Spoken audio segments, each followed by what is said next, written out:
The message came through at 3 in the morning, ship time. Commander Jake was sleeping in his quarters aboard the starship Horizon's Edge when the alarm pulled him from a dream he would not remember. He rolled out of bed, rubbed his eyes, and walked to the communication console. The words on the screen made him stop breathing for a moment. It was a distress signal, but not from any species he dealt with regularly.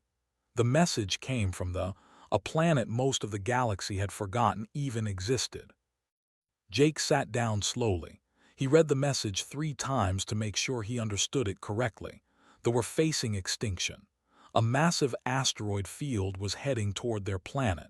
They had calculated the impacts. Their world would be destroyed in 6 months. They had no ships large enough to evacuate their people. They were asking anyone who could hear them for help. He leaned back in his chair and closed his eyes. Most humans would not recognize the name. They were a small species, peaceful and quiet. They lived on a water world far from the major trade routes.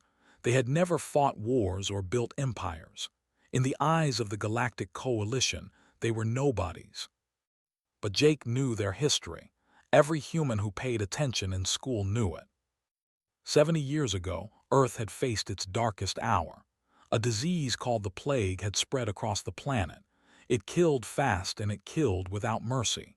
Within 2 years, 4 billion people were dead. The governments of Earth begged the Galactic Coalition for help. They sent messages to every spacefaring civilization they could reach. The responses were all the same. Humanity was too new, too primitive, too far away. The cost of sending medical ships was too high. The risk of infection was too great. One by one, the great powers of the galaxy turned their backs on Earth. All except They were poor. They had almost nothing. Their own people struggled with shortages and hardship. But when they heard that billions of humans were dying, they did not calculate costs. They did not measure risks. They loaded their ships with every bit of medicine they had. They sent their best doctors. They shared a rare compound from their ocean floors that turned out to be the key to creating a cure. They saved 12 billion human lives. When Earth asked how they could ever repay such a gift, the ambassador had said something simple. Suffering deserves compassion. There is no debt, only kindness. Jake opened his eyes and looked at the message again.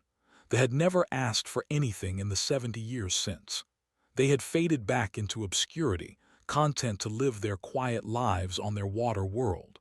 Now they were dying, and they had sent out a call for help expecting nothing in return. He stood up and walked to the bridge. His crew was already awake. They had seen the message too. Lieutenant Amy, his logistics officer, was running calculations on her console. Her face was tight with concentration. "How bad is it?" Jake asked. Amy looked up at him. "Bad. Their population is almost 900 million. Their planet is 18 months away at standard speeds. They have 6 months before the first impacts. Can we reach them in time?" "Not with our current engines, not even close." Jake nodded slowly. He had expected that answer, but he also knew that impossible had never stopped humans before. He opened a channel to Earth Command and sent the distress signal along with his own recommendation. Then he waited. The response came faster than he had expected. Admiral Dawson appeared on his screen within 2 hours. She was an older woman with gray hair and sharp eyes. Jake had served under her command for 15 years. He had never seen her look the way she looked now. "We got your message," she said. "I've already spoken to the president. We're mobilizing everything." Jake felt something release in his chest. Everything. Every ship we can spare, every resource we can redirect. We're calling back retired officers, reactivating old vessels, everything. She paused. "This won't be easy, Jake. The math doesn't work. Our engines aren't fast enough. Our ships aren't big enough. Half the coalition thinks we're insane for even trying. But we're trying anyway." Admiral Dawson smiled. It was a tired smile, but it was real. 70 years ago, a species we had never met gave us everything they had to save our people. They didn't ask if it was convenient. They didn't ask if it made sense. They just helped. She leaned forward. We remember what they did for us. Every single one of us remembers, and now it's our turn. Jake thought about his grandfather who had survived the plague as a child. He thought about the stories his grandfather told about the doctors who had worked day and night in human hospitals, never resting, never complaining. Many of those doctors had died from the plague themselves. They had known the risks, and they had come anyway. "What do you need from me?" Jake asked.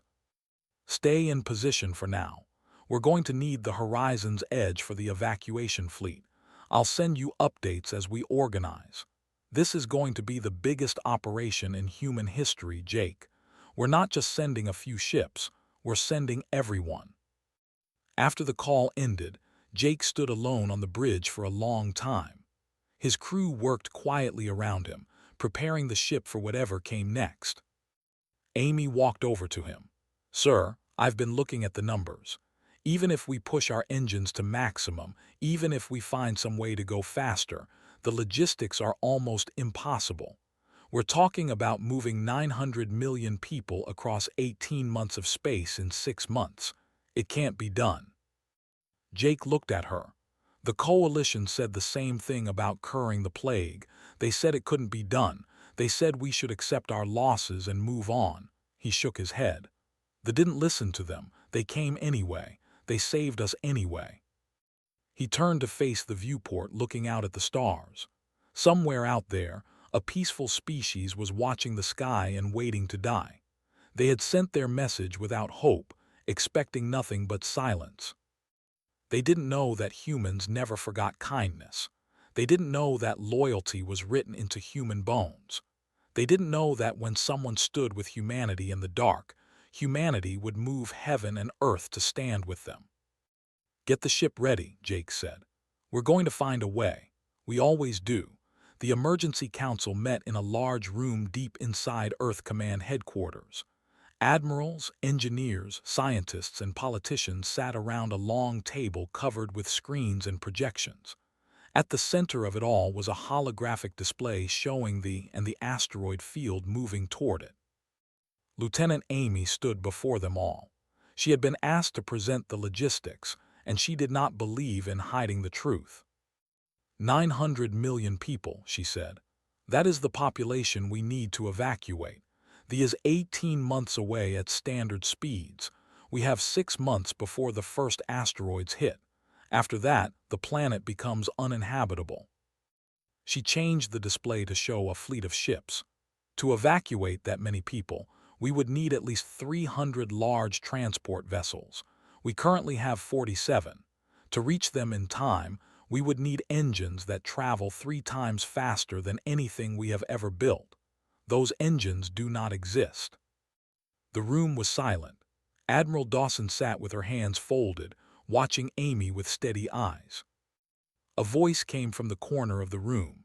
It belonged to Han, a coalition observer. He was tall and thin, with hard shell-like skin and compound eyes that reflected the light in strange ways. The coalition had sent him to watch humanity's response to the crisis. "The mathematics are absolute," Han said. His voice was flat and precise. "There is no logical path to success. The rational response is to accept the loss and allocate your resources to endeavors with higher probability of return." No one responded to him. Amy continued her presentation. "There is one possibility," she said. 20 years ago, an engineer named Ben designed a prototype engine. It was faster than anything we had ever built.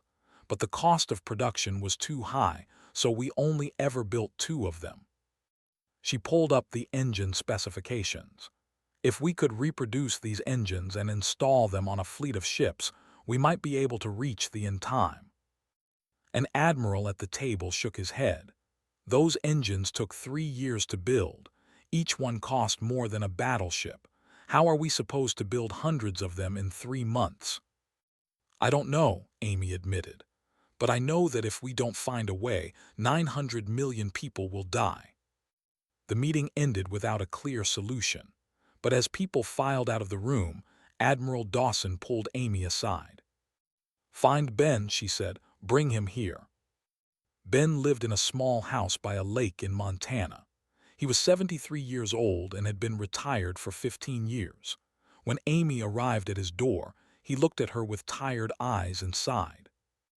"I know why you're here," he said. "I saw the news. We need your engines," Amy said. "We need hundreds of them, and we need them in 3 months." Ben laughed. It was not a happy sound.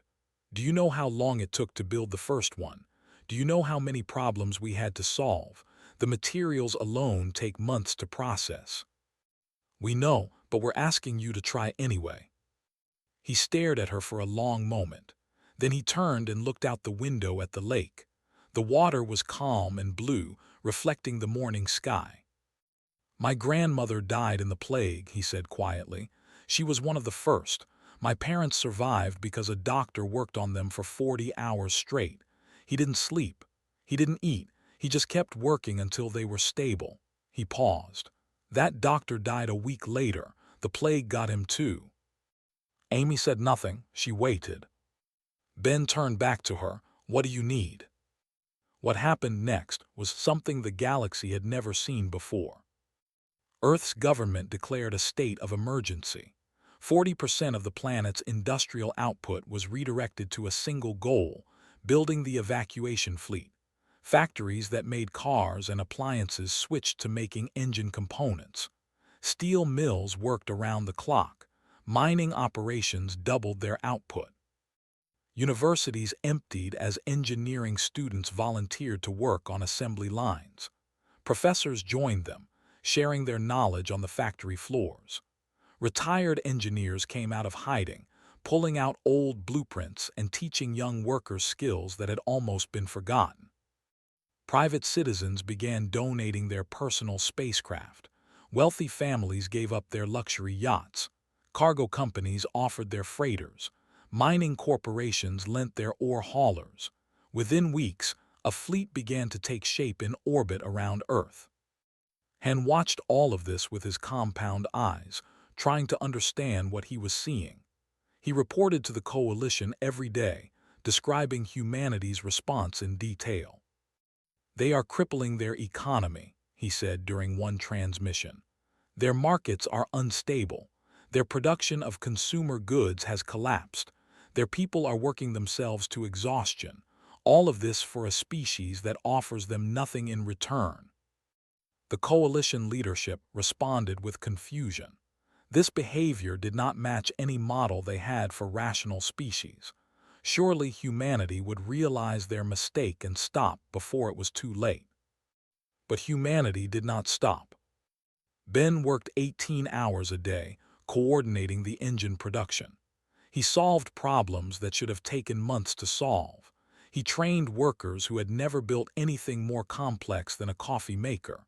He pushed himself until he collapsed from exhaustion, and then he got back up and kept working. Admiral Dawson visited him in the main factory one night. She found him staring at a half-finished engine, his face gray with fatigue. "Why are you doing this?" she asked. "You could have said no. You could have stayed by your lake and lived out your days in peace." Ben wiped his hands on a rag and shook his head. "When I was a boy, my father told me about that doctor. He told me the doctor's name was Ev. He told me that Ev had a family back home, children who would never see their father again." He looked at her. "Ev didn't have to come to Earth. He didn't have to die for people he had never met, but he did, because that's what they believed in." He gestured at the factory around them, at the thousands of workers building engines in the night. "This is what we believe in. This is who we are. They showed us kindness when we were dying. Now they're dying, and we're going to show them what human gratitude looks like." Admiral Dawson nodded slowly. She understood. 3 months later, the fleet was ready. 387 ships hung in orbit around Earth, each one equipped with Ben's engines. It was the largest evacuation fleet ever assembled by any species in galactic history. Han filed his final report before departure. "The humans have accomplished something my models said was impossible. I do not understand how. I do not understand why, but I am beginning to think that understanding humans may require abandoning logic entirely. The fleet powered up its engines and turned toward the stars. Somewhere far away, they were still watching the sky, still waiting, still expecting nothing. They did not know what was coming. Captain Torres stood on the bridge of the command ship and watched the stars blur past the viewport. The fleet was moving faster than any human vessels had ever traveled before. The new engines hummed with power, pushing them through space at speeds that should have been impossible. 387 ships followed behind her, arranged in a formation that stretched across thousands of kilometers. Each ship carried food, water, medicine, and space for thousands of refugees. The total capacity of the fleet was just over 1 billion passengers. It would be enough. But the journey was far from safe. Chief Engineer Danny Park called her from the engine room during the second week. His face was worried. "The engines are running hotter than expected," he said. "We're pushing them beyond their rated limits. If we keep this pace, we might lose some of the older ships." "How many might we lose?" Danny hesitated. "Maybe 10, maybe more. It depends on how long we push them." Closed her eyes. 10 ships meant thousands of empty spaces in the rescue operation. It meant leaving thousands of behind to die. But slowing down meant not arriving in time to save anyone. "Keep pushing," she said. "Monitor every ship closely. If one starts to fail, we transfer its crew and cargo to other vessels and keep moving." Understood. 3 weeks into the journey, the coalition made its move. A formal protest arrived through diplomatic channels. The Empire, the same species that had once refused to help Earth during the plague, demanded that humanity abandon the rescue mission. They claimed it was a violation of coalition resource allocation treaties. They threatened economic sanctions. The collective, the richest and most powerful group in the coalition, joined the protests. They warned that Earth would be completely cut off from galactic trade. No more imports, no more technology sharing, no more access to coalition markets. Earth's president was a woman named Grace. She had been a schoolteacher before entering politics, and she still had the calm patience of someone who had spent years dealing with difficult children. When the coalition demands reached her desk, she read them carefully. Then she requested a direct address to the full coalition assembly. The assembly met on a massive space station at the center of coalition territory. Representatives from over 200 species gathered in a chamber designed to hold thousands. When President's holographic image appeared before them, the room fell silent. She did not look angry. She did not look afraid. She looked like someone who had made a decision and would not be moved from it. 70 years ago, she began, Earth faced extinction. A plague was killing us by the billions. We sent messages to every species in this coalition begging for help. We asked for medicine. We asked for doctors. We asked for anything that might save our children. She paused, letting the silence grow heavy. Your governments calculated the costs. You measured the risks. You decided that saving 12 billion lives was not worth your investment. You watched us die and called it rational. Some of the representatives shifted uncomfortably in their seats. Others stared at her with expressions that might have been shame, or might have been annoyance at being reminded of old failures. One species helped us, President continued. Though they were poor, they had almost nothing, but they gave us everything they had because they believed that suffering deserved compassion. They saved us not because it was profitable, but because it was right. Her image seemed to grow larger, filling the chamber. Now they are dying. Their world will be destroyed. And once again, your governments have calculated the costs. Once again, you have decided that saving 900 million lives is not worth your investment. She shook her head slowly. But humanity does not calculate kindness. We do not measure compassion on a balance sheet. When someone stands with us in the dark, we remember, and we stand with them. She looked directly into the camera, and it felt as though she was looking at every representative in the room. Sanction us if you wish. Cut us off from your markets. Isolate us from your civilization. We do not care. They gave us hope when we had none. They gave us life when we were dying. And we will cross the entire galaxy to save them because that is what humans do. She took a breath. This transmission is over. Her image disappeared. The chamber erupted in noise. Representatives argued with each other in dozens of languages. Some were outraged at humanity's defiance. Others were confused by behavior they could not understand. A few sat quietly, looking troubled. Back on the fleet, Tors received a summary of the speech from Earth Command. She shared it with her crew, and word spread quickly through all 387 ships. That night, the crew of the command ship gathered in the common area. Someone had found a recording of President's address, and they watched it together on the main screen. When it ended, nobody spoke for a moment. Then Cooper, one of the shuttle pilots, raised his coffee cup. "To the," he said. Everyone raised their cups. "To the." From that moment on, the fleet moved with renewed purpose. Every engineer worked a little harder. Every pilot flew a little more carefully. Every crew member understood that they were not just following orders.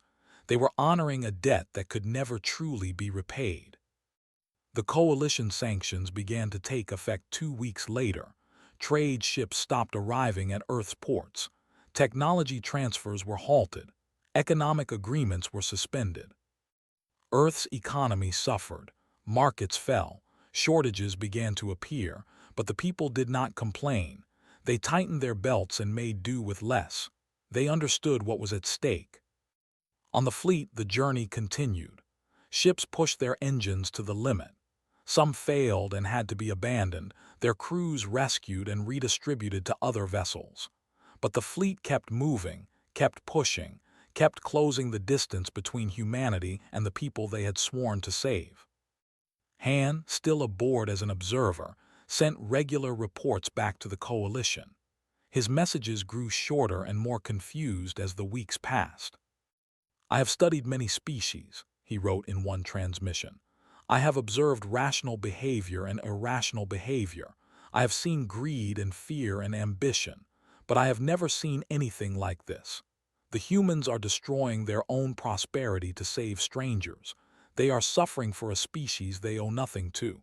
My models cannot explain it." He paused in his writing, then added one final line.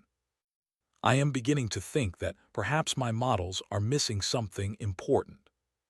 The fleet reached the halfway point with 11 weeks remaining before the asteroid impacts. They were on schedule. Against all odds, against all logic, they were going to make it. Captain Tors stood alone on the bridge, looking at the stars ahead. Somewhere out there, a planet full of people was waiting to be saved. She thought about her grandmother, who had told her stories about the doctors during the plague.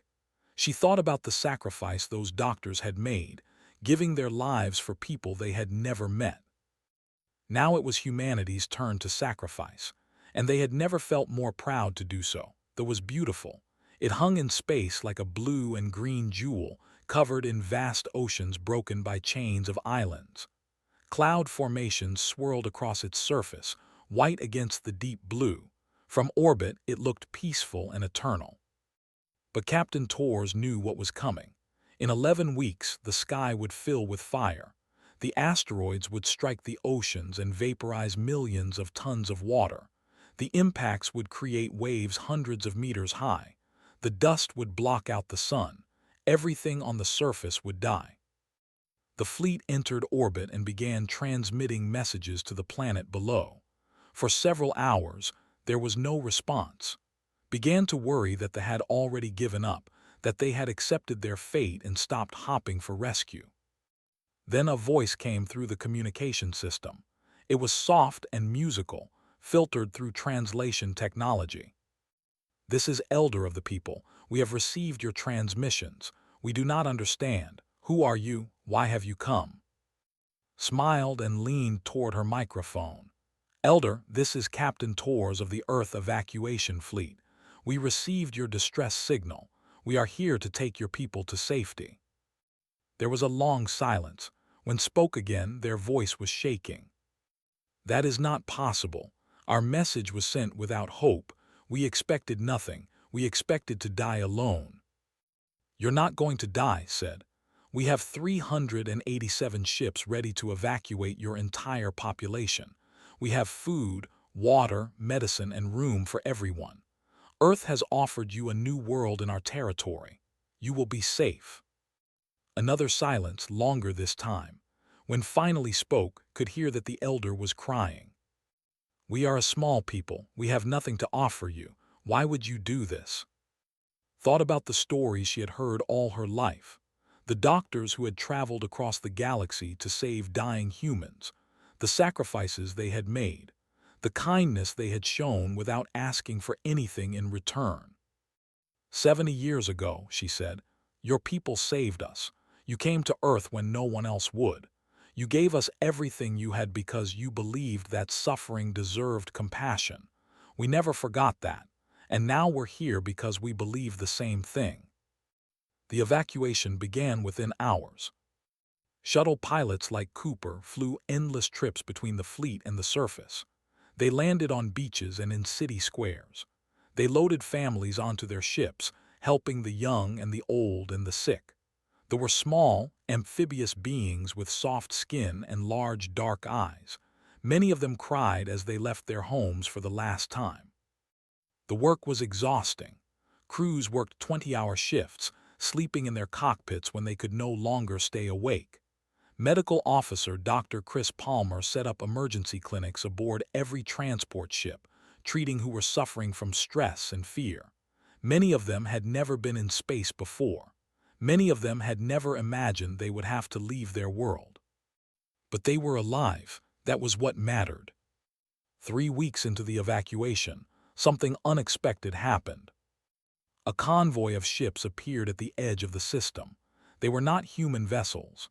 Captain Torres ordered her crew to battle stations, fearing an attack from coalition forces. But the ships did not approach aggressively. Instead, they transmitted a friendly message. "This is Captain of the Trade Guild. We have come to assist with the evacuation." Stared at the screen in surprise. They were a merchant species known for their careful calculations and practical thinking. They rarely did anything without expecting profit in return. "Captain, we appreciate the offer, but we were not expecting any help." The captain appeared on the. She was a scaled humanoid with golden eyes and a patient expression. "Humanity has traded fairly with us for 40 years, she said. "Your merchants have always kept their word. Your diplomats have always treated us with respect. We have not forgotten that." She paused. "The coalition told us not to come. We came anyway." More ships arrived the following day. A hospital vessel entered orbit, its crew offering medical support. They were a warrior species, but they also valued honor and debts repaid. "Humans saved our colony from pirates 15 years ago," the ship's captain explained. "Your soldiers died protecting our people. We remember." Then came private vessels from a dozen different species. Small cargo ships, personal yachts, mining vessels converted for passenger transport. Each one carried the same message. "We remember what humanity did for us, and we want to help." Han watched all of this with his compound eyes, his confusion growing deeper with each arrival. "I do not understand the mechanism," he said during one of his reports to the coalition. "The humans appear to have inspired loyalty in species that owe them nothing. There are no treaties requiring this assistance. There are no economic incentives, yet they come anyway." The coalition leadership demanded an explanation. Han could not give one. He could only describe what he observed. Ships arriving from across the galaxy, crews volunteering their time and resources, beings of every shape and size working together to save a species most of them had never met. The evacuation accelerated. With the additional ships, they were able to move faster than planned. Families were processed and loaded in hours instead of days.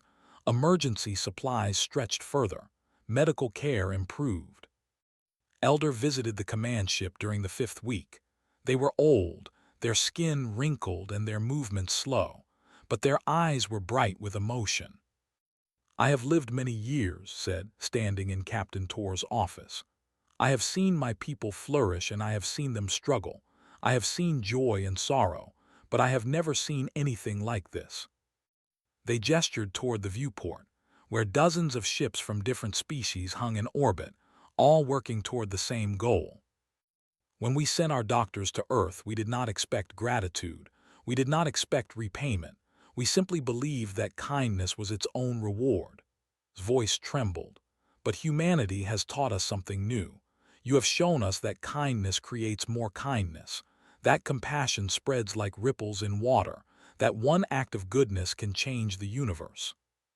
Took the elder's hands in her own. They were cool and smooth, different from human hands but somehow familiar. "We're just doing what you taught us," she said. "We're just passing on what you gave to us." The evacuation completed with 2 days to spare. All 890 million were safely aboard the fleet or the Allied vessels. The last shuttle lifted off from the planet's surface as the first asteroids became visible in the distant sky. Cooper piloted that final shuttle. As he rose through the atmosphere, he looked back at the world below. It was still beautiful, still peaceful, still wrapped in blue oceans and white clouds. In a few days, it would be gone. But its people would survive. They would find new homes among the stars. They would carry their culture and their memories and their gentle belief in kindness wherever they went. And they would never forget what humanity had done for them. Neither would anyone else. 20 years had passed since the Great Evacuation. They had built their new civilization on a world called New, a beautiful ocean planet that humanity had offered to share with them. The two species had become close neighbors and closer friends. Children grew up playing with human children. Scientists worked alongside human researchers. The two cultures had woven themselves together in ways that no one had expected. Elder was very old now, but still alive, still leading their people with quiet wisdom. They often spoke at ceremonies and celebrations, reminding everyone of the debt that could never truly be repaid. But the galaxy had not stood still during those 20 years. The Empire, the same species that had once refused to help Earth during the plague, had been growing stronger. They had expanded their territory, absorbed weaker species, and built one of the largest military forces in the coalition. They were hungry for more. The attack came without warning on a quiet morning. 3 human colony worlds near the border woke up to find enemy fleets in their skies.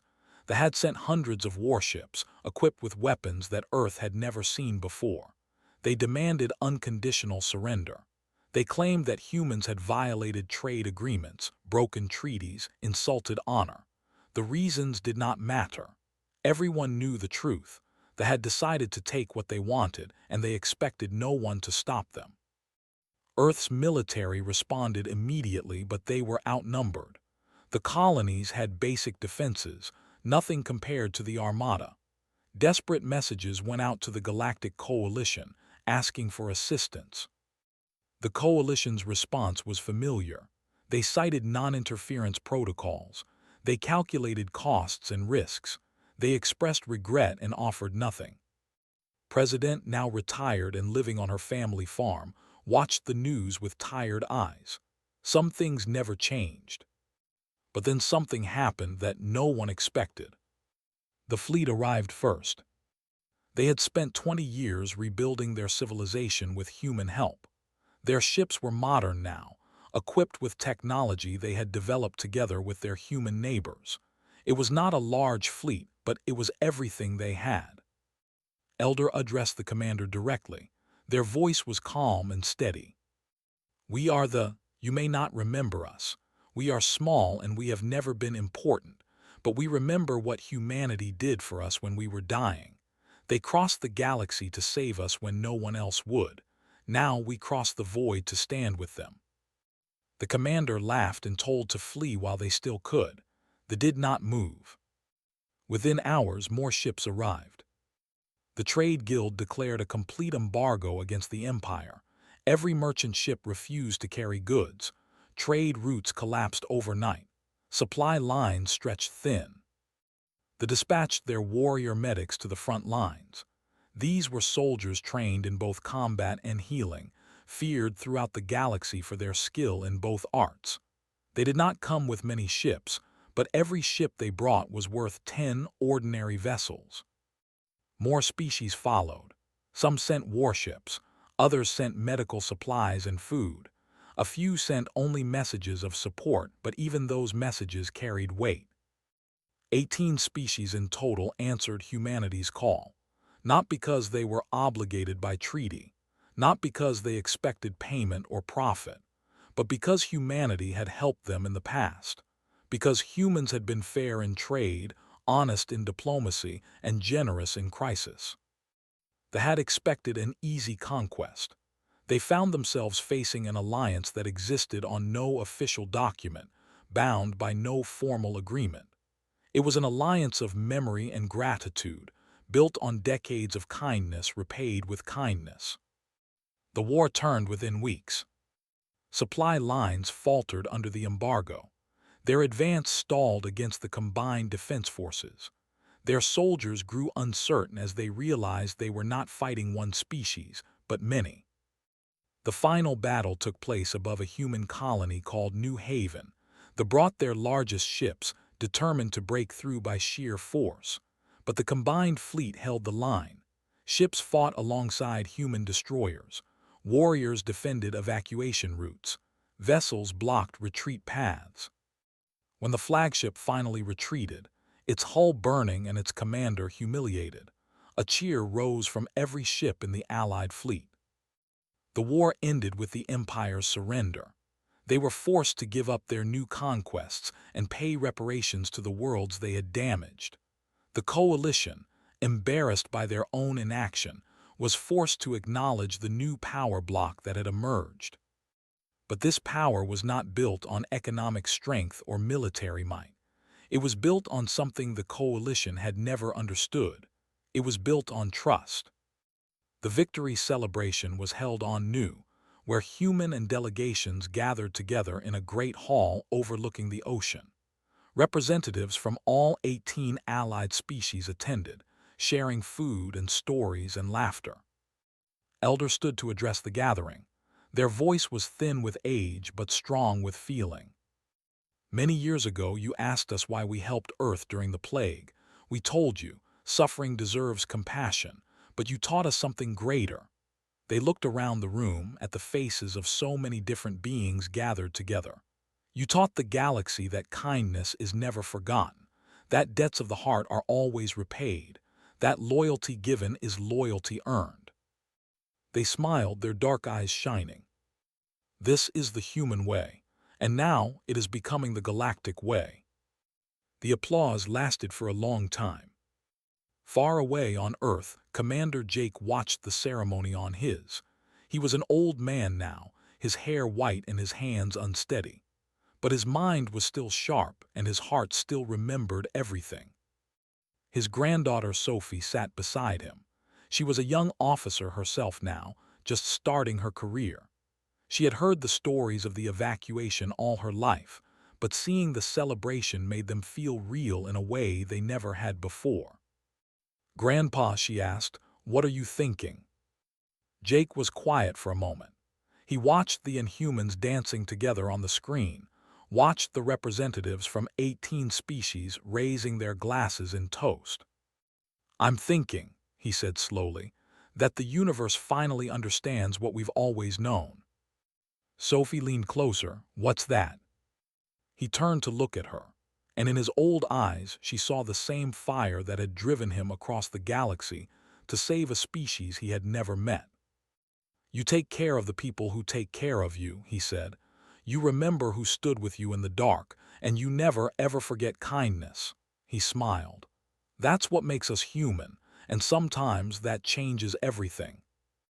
Sophie looked back at the screen, at the celebration still unfolding across the stars. She thought about the future, about the galaxy that was slowly learning what humanity had always believed. Kindness mattered, loyalty was real, and the wild, unexpected ways that humans repaid their debts had the power to reshape the universe.